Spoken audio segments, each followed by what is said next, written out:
Hello everyone, welcome back to our channel. Today we are explaining about a new topic, advantage of international business. ठीक है, तो हमने इसके previous video में क्या कवर किया था, स्टेज ऑफ इंटरनेशनल बिजनेस को। आइए आज की वीडियो में हम कवर करने जा रहे हैं एडवांटेज ऑफ इंटरनेशनल बिजनेस। तो इसका जो फर्स्ट एडवांटेज है वो क्या है, हायर प्रॉफिट। हायर प्रॉफिट का मतलब होता है ज्यादा से ज्यादा प्रॉफिट अर्न करना या लाभ प्राप्त करना। ठीक है, हायर प्रॉफिट को कैसे हम डिफाइन करेंगे। फॉर एग्जाम्पल के लिए अगर पहले कोई कंपनी रहती थी, वो सिर्फ अपने ही देश में बिजनेस करती थी, तो उस कंडीशन में क्या रहता था, उसका जो प्रोडक्ट है, उसकी जो प्रोडक्ट की डिमांड कम रहती थी, जिससे वो एक सीमित संख्या में ही अपने प्रोडक्ट तैयार कर पाता था, जिससे उनको प्रॉफिट उतना ज्यादा अर्न नहीं होता था। ठीक है, इसलिए जब वो इंटरनेशनल बिजनेस करने लगे उस प्रोडक्ट का, तो उस कंडीशन में क्या रहता है, उनके जो प्रोडक्ट की डिमांड है वो बढ़ती गई और उनके प्रॉफिट लेवल भी बढ़ता गया। ठीक है, दूसरा जो इसका एडवांटेज है वो क्या है, foreign exchange earnings. Foreign exchange earning की मीनिंग ये होती है कि जब हम इंटरनेशनल बिजनेस कर रहे होते हैं तो अलग अलग देश से हमें अलग अलग करेंसी प्रोवाइड होती है। ठीक है, जिससे क्या रहता है, फॉरेन एक्सचेंज अर्निंग का ही मीनिंग होता है कि दूसरे देश की कंट्री या फॉरेन जो करेंसी रहती है उसको प्राप्त करना या अर्न करना। ठीक है, इंटरनेशनल बिजनेस से हमें कई देशों की करेंसी के बारे में मालूम चलता है, देन कई देशों की करेंसी को हम प्राप्त करते हैं। ठीक है, इसका जो थर्ड नंबर का एडवांटेज है वो क्या है, एम्प्लॉयमेंट जनरेशन। एम्प्लॉयमेंट जनरेशन का मतलब होता है रोजगार प्राप्त होना। मतलब इंटरनेशनल बिजनेस से कोई कंपनी के अलग अलग ब्रांचेस ओपन करने से, अलग अलग ऑफिसेस ओपन करने से वहां पे एम्प्लॉयों की ज्यादा से ज्यादा नीड रहती है, जिससे हमें क्या रहता है, भारी मात्रा में ज्यादा से ज्यादा एम्प्लॉयमेंट जनरेशन में ग्रोथ होती है या एम्प्लॉय जनरेशन मिलता है, मतलब रोजगार प्राप्त होता है। ठीक है, चौथा जो इसका एडवांटेज है वो क्या है, best use of resources. Best use of resources का मतलब ये रहता है कि किसी भी देश में अगर कोई भी, जैसे सऊदी की बात करें तो वहां क्रूड ऑयल ज्यादा से ज्यादा मात्रा में प्राप्त होता है, ये मिलता है। ठीक है, तो वहां पे क्या करता है, वो उस चीज को मैन्युफैक्चरिंग करके वो ऑल ओवर मोर कंट्री में उसे एक्सपोर्ट करता है, जिससे वहां के जो सोर्स है, जो क्रूड ऑयल है, उसका बेस्ट यूज हो पाता है। ठीक है, इसी तरह अदर देशों में अदर रिसोर्सेस होते हैं,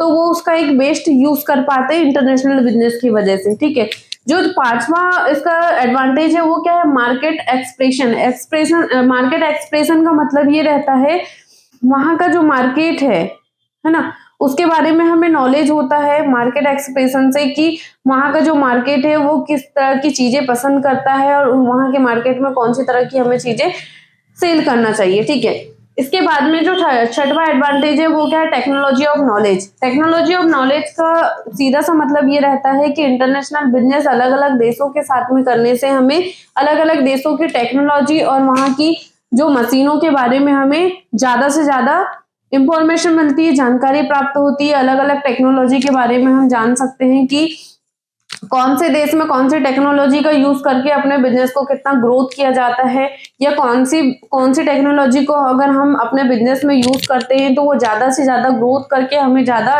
ज्यादा प्रॉफिट अर्न कर सके। ठीक है, आई होप कि आपको एडवांटेज समझ आया होगा इंटरनेशनल बिजनेस के। अब हम इसके बारे में बात करते हैं कि प्रॉब्लम्स ऑफ इंटरनेशनल बिजनेस क्या होता है। ठीक है, इंटरनेशनल बिजनेस जब हम कर रहे होते हैं तो कौन कौन सी प्रॉब्लम को हमें फेस करना रहता है। ठीक है, तो इसका जो पहली प्रॉब्लम है वो क्या है, हाई रिस्क। हाई रिस्क का मतलब रहता है कि जब हम इंटरनेशनल बिजनेस कर रहे होते हैं तो हमें बहुत सारी प्रॉब्लम को फेस करना पड़ता है। हाई रिस्क का मतलब होता है जोखिम, अधिक से अधिक जोखिम उठाना या रिस्क को फेस करना। ठीक है, जैसे अगर हम कानूनी तौर पे अगर लॉ की बात करें तो लॉ में कैसे हाई रिस्क की प्रॉब्लम रहती है कि जब हम बिजनेस स्टार्टअप करते हैं उस टाइम में अदर गवर्नमेंट रहती है, लेकिन अगर वो अदर गवर्नमेंट जब रहती है या कोई भी एक गवर्नमेंट, पर्टिकुलर एक गवर्नमेंट रहती है, तो उस कंडीशन में क्या रहता है, वो गवर्नमेंट अपने अकॉर्डिंग रूल्स एंड रेगुलेशन तैयार करके अपने बिजनेस के लिए देती है। लेकिन अगर वही गवर्नमेंट 6 मंथ बाद चेंज हो जाती है तो उस कंडीशन में क्या रहता है, अपने बिजनेस के जो रूल्स रेगुलेशन रहते हैं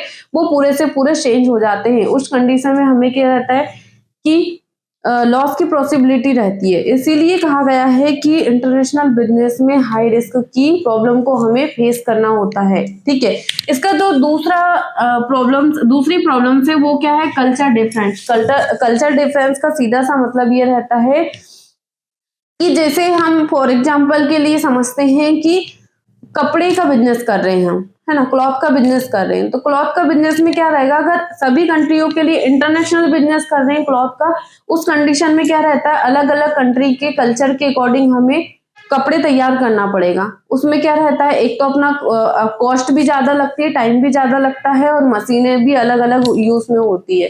तो इस कंडीशन में क्या रहता है कि अपने को कल्चर डिफरेंस की प्रॉब्लम को फेस करना रहता है। अगर इंटरनेशनल बिजनेस नहीं कर रहे होते और एक ही कंट्री में हम उसका बिजनेस करते, तो उस कंडीशन में क्या रहता है कि एक ही कंट्री के अकॉर्डिंग, वहां के कल्चर के अकॉर्डिंग हमें कपड़े तैयार करना रहता है। मतलब इंटरनेशनल बिजनेस करें तो इंटरनेशनल बिजनेस में बहुत सारे देश शामिल है, तो वहां के कल्चर के अकॉर्डिंग हमें कपड़े तैयार करना होता है।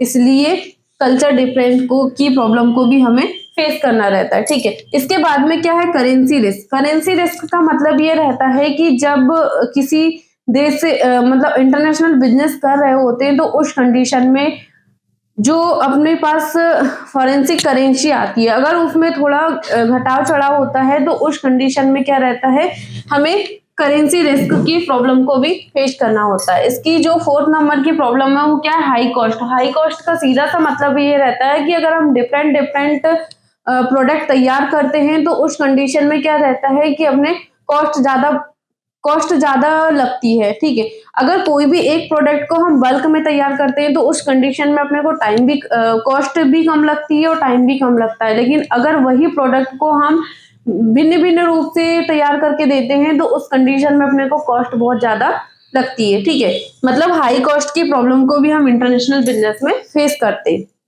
ठीक है, इसके बाद में क्या है, लीगल कॉम्प्लिकेशन। लीगल कॉम्प्लिकेशन का ये होता है कि कानूनी विवरण।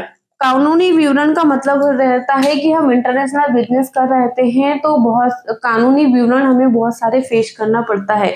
मतलब जैसे अगर अलग अलग जो कंट्री रहती है, वहां के अलग अलग लॉ रहते हैं, मतलब अलग अलग रूल्स रेगुलेशन रहेंगे। ठीक है, तो वहां के रूल्स के हिसाब से हमें अपना बिजनेस को करना होता है। मतलब अलग अलग जो कंट्री रहती है, उसके अलग अलग रूल्स को फॉलो करके हम जब इंटरनेशनल बिजनेस कर रहे होते हैं, तो उस कंडीशन में क्या रहता है, हमें बहुत बहुत ज्यादा लीगल कॉम्प्लिकेशन फेस करना होता है। ठीक है, तो आई होप कि आपको प्रॉब्लम्स ऑफ इंटरनेशनल बिजनेस समझ आया होगा। Thank you for watching this video.